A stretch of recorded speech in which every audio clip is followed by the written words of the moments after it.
The government's final report on the labor market from 2017 released just this morning. U.S. employers added 148,000 jobs. It shows job growth, but it was about 42,000 below expectations. Let's talk about this, the economy, the stock market, with David Smith, Chief Investment Officer from Rockland Trust.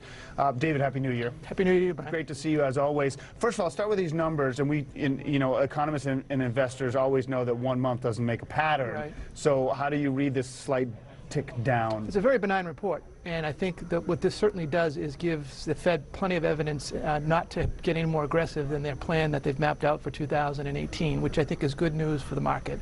Ultimately, this is a little bit weaker, which means that the economy doesn't seem to be overstimulated at the moment, and so they'll continue on this path until they get data that supports different decisions. So it still shows strength, but maybe not explosive growth. Yeah, I think it's a very good number.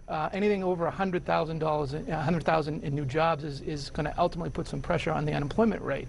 But it's not 250,000 jobs, which would have been something that I think would have spooked the market a little bit. So the stock market, the Dow Jones Industrial Average at 25,000, making new records, I think, every day this week. It's crazy. So what's your takeaway? Is this all because of the profits these companies are going to make because of the taxes? And I also know so many Americans aren't even in the market right now. So last year, 2017, was the first year since 1970 where the stock market, the S&P 500, produced positive total returns every single month in the calendar year. Wow. That's astonishing.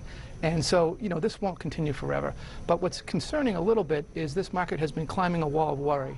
The consumer confidence numbers are not overly robust until very recently. And you get a little spooked when everybody starts to feel good. So business sentiment is good, consumer sentiment is good, the numbers look really, really good. At some point, this won't continue into indefinitely, for sure. And if you knew when that was going to turn, then you would be on an island in the Caribbean right now and not talking to us. In terms of the average American, you talked about consumer spending, consumer confidence, because it is high right now. I think the highest it's been in maybe 17 years. That's about right. So, and people spend a lot over the holidays, so the average American is feeling pretty good right now. Yeah, especially in this geography. This market, our economy here in Massachusetts, particularly eastern Massachusetts, is very, very strong. So people are feeling real good, and you can see that in the numbers, particularly locally. Our unemployment rate is even around the same as the federal one, but we've been here for a long time. So jobs in our environment are very, very good, very tight, which is not great for employers. So it seems like we go up 1,000 points every 6 weeks or so in the market. So what do you tell people who aren't in the market,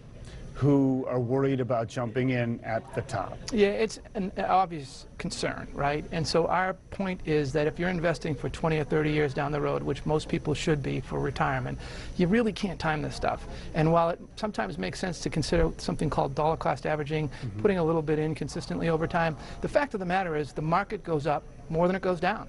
So the data support that putting all your money in right away is the smart thing to do.